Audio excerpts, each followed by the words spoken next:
This episode is sponsored by Hero Schedule. If your department needs better scheduling software that isn't outdated, clunky, and expensive, Hero Schedule is an easy switch. It's $4 per user per month, and they give you a free 30-day trial. Get started at heroschedule.com and click on Try Hero Schedule. Welcome to Blue Grit Radio, the podcast that explores making better cops for a better community. I'm your host, Eric Tung. I've been an active police officer since 2007. We will dive into the aspects of police culture, health and wellness, leadership, and mindset. You'll hear from experts not only from policing, but all industries as they relate to being our best with purpose, passion, and positivity. Join me as we share stories, lessons, and advice so we can all be better for ourselves, our teams, our families, and our communities. Ladies and gents, welcome back to another episode of Blue Grit Radio. This is your host, Eric, and today we have a Q&A focused on police promotion, and this could apply to really any public safety promotion process or promotion in general, right? Taking the next step.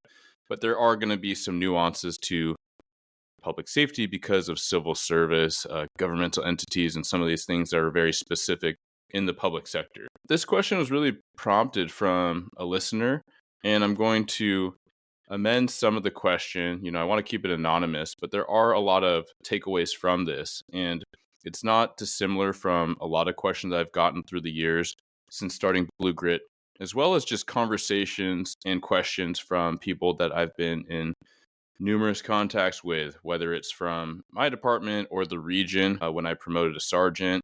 Oftentimes when you are connected with a lot of people and you do take the step, people naturally will have questions, right? So it's an opportunity for bridging and mentorship that I know a lot of you all that listen in are attuned to. But really, this question came from this listener. We'll call him Matt. And Matt basically shares that he is in the US. He works for a smaller department, right? So we'll say less than 50 officers, right? So a culture where you're definitely going to know everyone's name and face. He's tested a few times, and I think anyone would agree that he's a tenured officer, right? So he has more than 15 years. He probably knows the ins and outs of things. However, he has not been promoted in a couple rounds. Now, I don't have the details as to, what placement he had, what rule, quote unquote, like the chief or the administration has. Oftentimes there's some sort of like a rule of 3 or 5, or I've even heard about 7 in the region here in Washington State, where, the test comes out, you get like 10 people that test, they get ranked on the list after all said and done. And in that case I just mentioned, the chief can just be like, number 7, you're up. There's definitely, I think most people listening, regardless of where they're at in their career, would say that that's almost like, why have a process if you can just go right down to number 7. And I also know that there are some policies, probably pretty grounded policies and practices. Maybe it's a labor agreement. Maybe it's just a cultural thing where the chief or the administrator or the sheriff is going to say, okay, I'm going to take number 2, but I owe number 1 a written explanation. And so before I get into the nitty gritty of the question, I think that's very sound leadership practice. Whether it's promotion, whether it's a specialty selection, whether it's an evaluation that goes well or not so well, we owe it to our people, and we as employees are owed something by our bosses, which is critical feedback, right? Critical feedback it's going to be a theme in this episode, in this discussion, because how are we to grow if we don't know what to do? And there's two sides of the coin, right? It takes 2 to tango. You got to be willing to ask for critical feedback, and you also need to be willing to accept that critical feedback. I will be one of the first to raise my hand saying that, yes, I do want feedback. And I cringe when I say it sometimes because I know for a fact, and it still happens, it depends on how it's delivered, and it depends on who it's coming from, and all these different things as to how receptive I am. So that's like my own ownership of my sometimes tenuous ego, because most of us do have an ego, even if we're not known as like egotistical people. No, we work hard. We care about, what we put out in the world in our organizations. We are trying to do our best, especially if you're into introspection and self-development. And it really sucks to hear things that aren't so pleasant, right? It really sucks to hear that you're not doing as great as you could be. And that is to say that feedback can absolutely be a gift, and it should be a gift, right? We should all be able to reflect on critical, constructive feedback from people we respect, whether it's our supervisor, peer, or subordinate, whether it is our loved ones.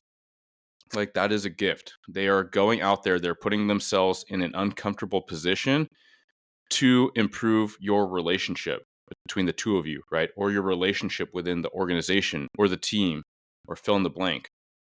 At the same time, we can all recognize that there are those people that we may ask for feedback, or they just may offer it, or we get it through a standardized process like an evaluation, right? Like a performance work review, and we don't love it. There are still lessons to be learned in there, right? I've had bosses in the past that I didn't really gel with, and I didn't really want to model and be the type of cop that they were, or be the type of boss that they were. But although in the moment I was probably, kind of obstinate or kind of not so receptive to what they had to say, there were many lessons in what they had to say, right, wrong, or indifferent. And I can appreciate that although some of the feedback I got from maybe a boss that I just didn't love that much, and we weren't super aligned on things, looking back years later, there's a lot of what that boss was saying that wasn't wrong. I would even venture to say they were right, especially from their perspective, either personally or in the organization. And this may sound like a lot of different ideas bouncing around, but it all kind of comes back and connects in what we're going to be talking about, right? So, this gentleman, Matt, right? He's got time on. He's in a smaller agency. People have every opportunity to know what he's about. He even makes a mention later on that his crew, right, a lot of his peers want to work for him. They're saying, hey, man, like, you should be the Sarge. I want to work for you. I'd be happy to work under your supervision, right? Although, in his scenario, there are people with much less time on that are getting promoted lately. Okay, so question is, like, should he go again, right? There's another process coming up. He's been told by his chief that he's not ready. And when you got a lot more time on than other people who are essentially passing you by in this scenario that Matt is experiencing, like, what makes me not ready? And that's where, I sent back a lot of follow up. I haven't heard back, but it still makes the prompt very valuable for those of us that are reflecting on our careers and on our choices. Maybe we got passed up for this specialty unit that we wanted. And there is a lot to be ironed out in every specific example. But there are concepts and themes that we can all look at to make sure that we are answering this the best way for us. So first off, I'm going to do a sidestep. Because this is a question that I've gotten a lot, I have written about it quite a bit. So through Police One, I've been writing in partnership with them for quite some time. So I really appreciate my relationship with Police One. So in any case, there are articles. If you hop on policeone.com, that's the number one, and you can search bar, me, Eric Tung, or as I commonly do when I'm trying to find an article that's exactly what a follower or a listener is asking about, I Google my name, Eric Tung, and Police One, and then a link pops up to access all my articles.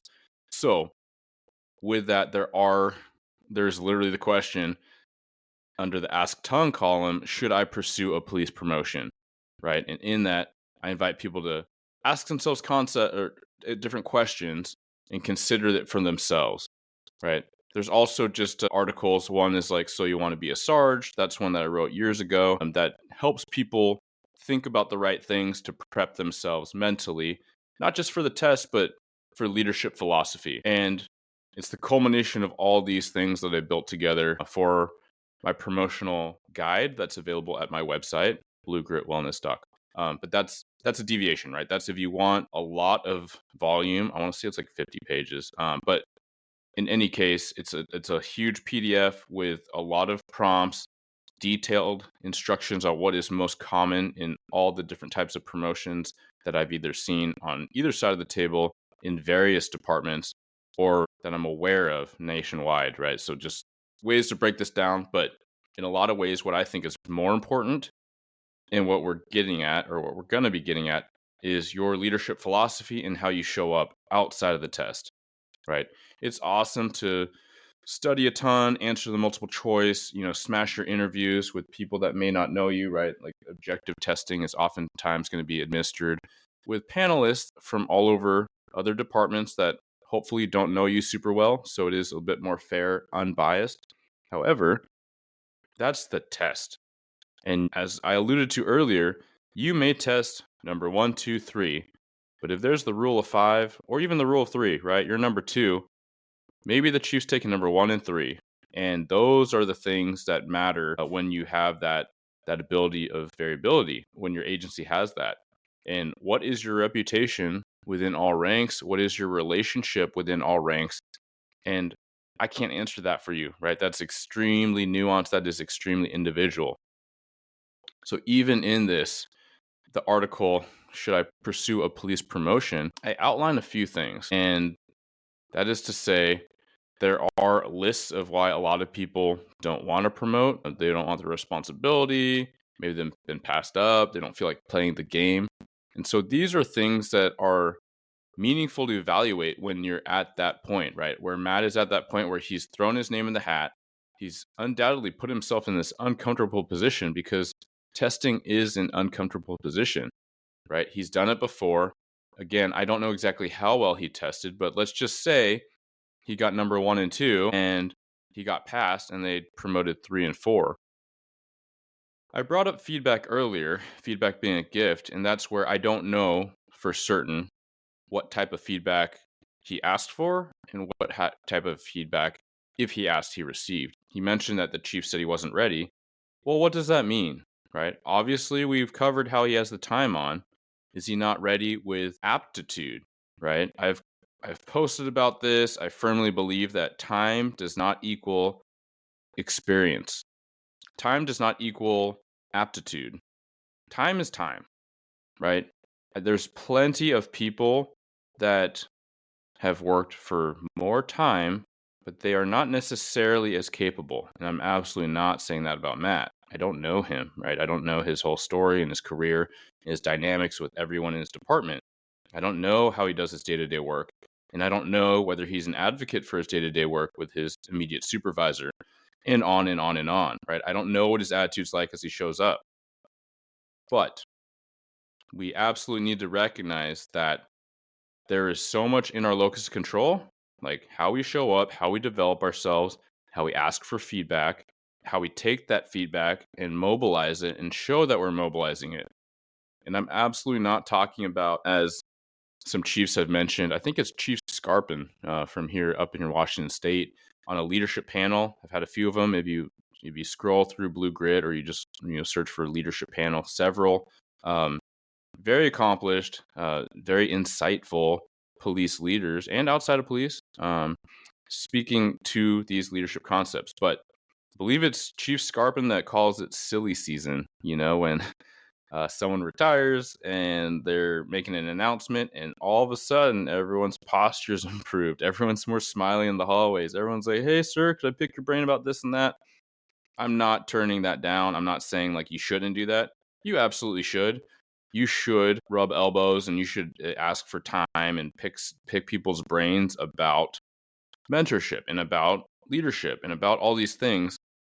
I'm just saying, and what I think a lot of seasoned cops at all ranks would likely infer is that it should not be out of nowhere, right? It should not be like an about face 180 where it looks and feels like literally a different person has possessed and is inhabiting your body, right? So it is to say, leadership promotion is not just about the test. It is about your reputation.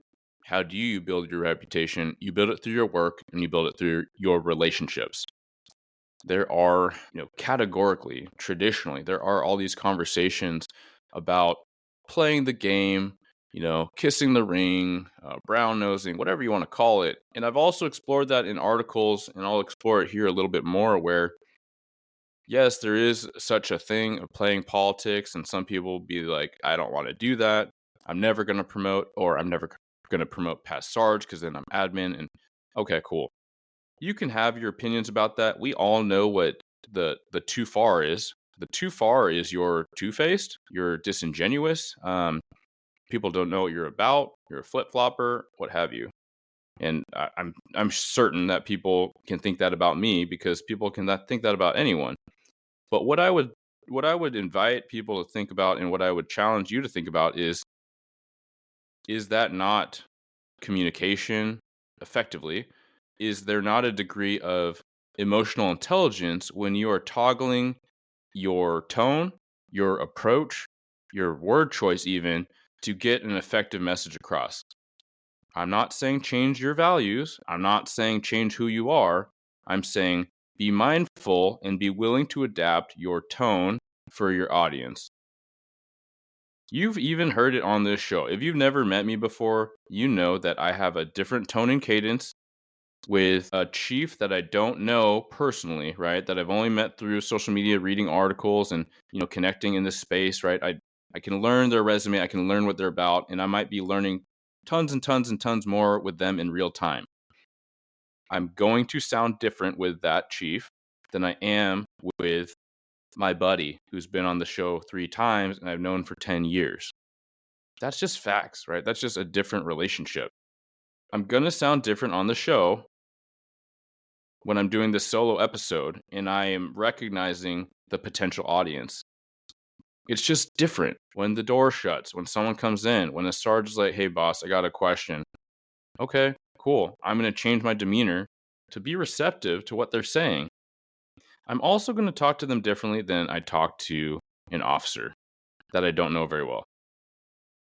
I'm also going to talk to that officer differently if it's critically about work performance.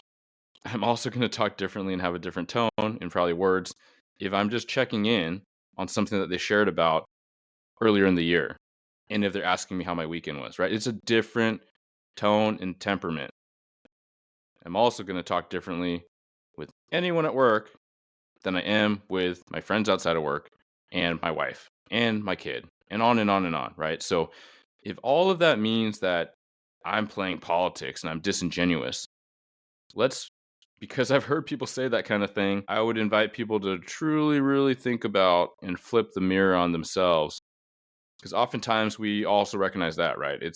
I didn't invent this, but when people are trolling, when people are, just talking smack, they're usually exposing an insecurity about themselves. And if there are people out there, and there probably are, that they talk to everyone exactly the same way, shoot, I kind of worry about the people in their lives, like in their circles, at work, outside of work. Like, I don't think it can be done effectively. That was a little bit more involved in what I wanted to explain, but there is an extreme value there, right? It is knowing your audience with your chief. If you are testing to be a sergeant, you need to have a good, I won't say necessarily relationship, but certainly reputation.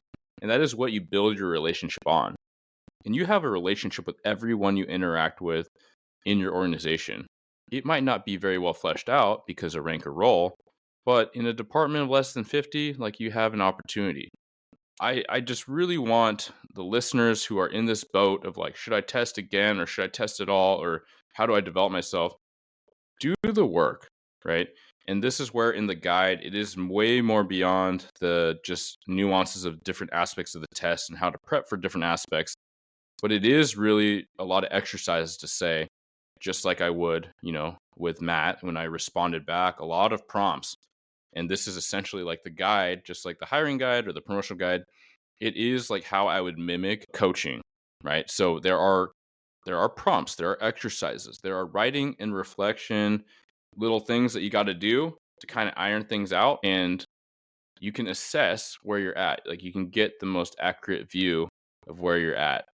So I'll just say those are the things that I would really encourage you to think about. What are your values, right? How do you want to show up? And if your values are you want to show up the best for your team, great. Keep grinding and test number 1 and get the feedback and make sure you have everything aligned so that you in your true heart know that you showed up in the best way. where you can absolutely freaking be the choice, the obvious choice. And as I said to someone in my circles professionally in the past who thought that they were not promotable because of some, kind of public scrutiny thing, but otherwise had a great reputation prior, then I would say, as I told that guy, make them say no. Test number one, blow the whole test out of the water and make them say no. Make them say no to you, right? Make yourself undeniable. And if all this at the end of the day, considering all the things and dynamics, if you're like, no, it's not worth it, then that's absolutely okay. You all know by now that leadership does not mean rank, and rank does not mean leadership. Leadership is crucial at all levels, and bars, stars, stripes don't make you a better leader. They make you an official supervisor. Okay, so I've presented a lot of things to think about. I know a lot of things can be in the weeds. Going real quick through response to Matt, some of my things that I asked were, have you seen improvement each time in your testing? Right? Did you actually place better? And then did you get feedback each time? And then did that feedback improve each time? And it's not just feedback from the chief, it's feedback from everybody, right? There's other bosses, there's other mentors, there's peers, there's other sergeants, right? Like these are going to be your future peers. And he alluded to how some people would want to work for him. Is that just your crew, or is that across crews, right? Do you have that reputation that transcends just the people that you bump shoulders with day to day or week to week? The next thing I asked was about the dynamics, right? Like, what are the rules with promotion? And I would also be curious, like, how long that list is good for and where he sat on the list. And then was it extended or not? Was that an opportunity for civil service or the chief, right? Because it's different to me, and I think most people would agree, it's different if you place number 3 and the list expired and there was no viable spot, then you weren't really passed. I've heard that example before. However, if you're like number 7 and there's an opportunity to extend it, like that, there's a lot of I suppose discussion and debate that might happen there too, right? Some people would say, no, I mean, like when you get that far down the list, maybe you move on and you recycle and you do another testing cycle so you can get the most competitive candidates, right? Because there's going to be people that will retest, there's going to be new people that are going to test, and so on. So, again, really just pointing out how nuanced and specific it is. Matt also shared that he was made an acting supervisor until the test. So I would say this is a huge opportunity. Like, has he had this opportunity before? And although he got passed and he's wondering if he has a chance and whether he should put in the work, it sounds like you were given the mic, man, right? It sounds like you were asked to put on the coat and like rock the thing. So that is a huge opportunity. Again, it falls right into that make yourself undeniable thing. I've definitely seen, what's the right word? Provisional sergeants, right? So not like truly promoted, not like on probation and they're just waiting, but like it's kind of that extra probation time before your probation time. Like, hey, well, you're gonna rock the job for a while. Let's see what you can do. And I've seen some people start off really rocky and kind of paralyzed where they were not themselves. They were so worried about like how people would perceive them, and they felt like they were walking on thin ice the whole time. That is not the way, right? Just like we talk about how a new officer is going to do well, it's a mixture of confidence and competence, right? And those two feed into each other, right? The more confidence you have, the more you can dive in, get your reps in, and learn. Similarly, the more you study and get your reps in, the more confidence you'll have. So, just the same at any stage of the game, absolutely for like an acting sergeant or a sergeant or prospective sergeant, right? I've talked much about feedback. That was my next question, is just all these different angles on how he's asked for feedback and what he's acknowledged that he could work on. Did he put that into play? And, could he clearly articulate that? Right. So, in summary, as I did for Matt, outlining all these things to say, like, even though he wrote me a pretty detailed email kind of explaining his situation and setting, there are so many things that come out of it. And whereas I have done and I do actively coach a few people at a time, I'm always answering questions on email and Messenger. That's also like a format of this Q&A, is recognizing that a lot of us have very similar questions or similar thoughts and concerns and things we want to learn about. So it is to do it at scale. And coaching is expensive, and a lot of cops don't make quite that much money in all different parts of the country. Also, a lot of cops don't like spending money, and I'm one of them sometimes, right? I like to be frugal, but we all have to recognize that at some point we may need to invest in ourselves. I spend a ton of money on books and things, and thank you, Public Library, because that is a resource I've tapped into. So I absolutely hope this was helpful for you. Again, there are so many resources beyond mine, but look through the podcast list, right? There's lots of leadership stuff, there's lots of developmental stuff. These things all track and align with more than what may meet the eye. Transformers reference. They all allude to something that you can learn from. Even some of these podcasts that are about mental health and wellness, they absolutely have like leadership tidbits, right? Because in order to be a strong leader, you need to be running your life, right? Take ownership and take care of your wellness. Like take care of your circle of influence. Regardless of what your rank is, we all have to be leaders. Again, the resources, whether it's looking through the older episodes of the podcast, if you're a newer listener, Police One articles. I'm always posted on LinkedIn. You can find me there as well. And then the promotional guide. Again, bluegritwellness.com/shop, or just click on shop. You can grab it there. You can buy it right on the site and take a next step, right, for development.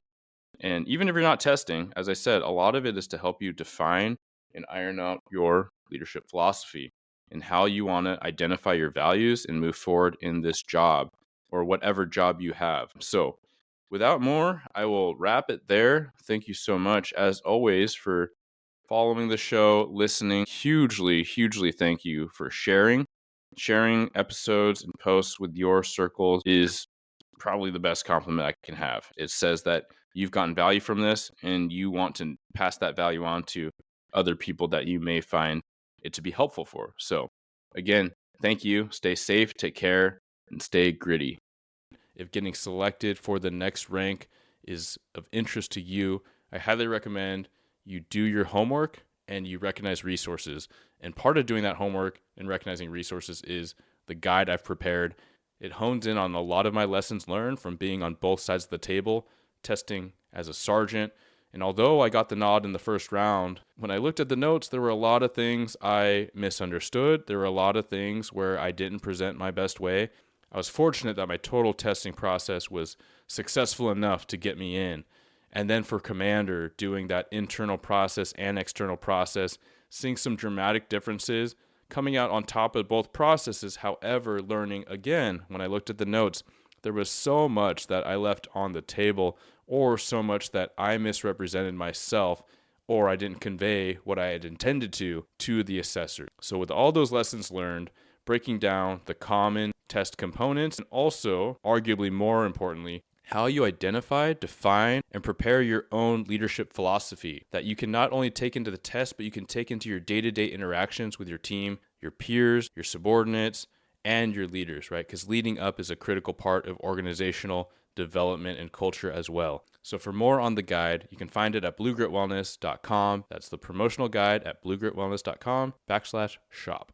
And whether or not you are looking to promote, we all know those people that should be taking the next test that we keep nudging. And those people need to be empowered. They need to find confidence. And a lot of that can come from you just giving them that nod, giving them that support, that encouragement, and telling them where to find the guide. Thank you for tuning into another episode of Blue Grit Radio. As always, support this community by subscribing, giving us a 5-star review, and following, liking, and sharing posts on Blue Grit Wellness on Instagram. You can reach me there or email me at bluegritwellness@gmail.com. Be well and stay gritty.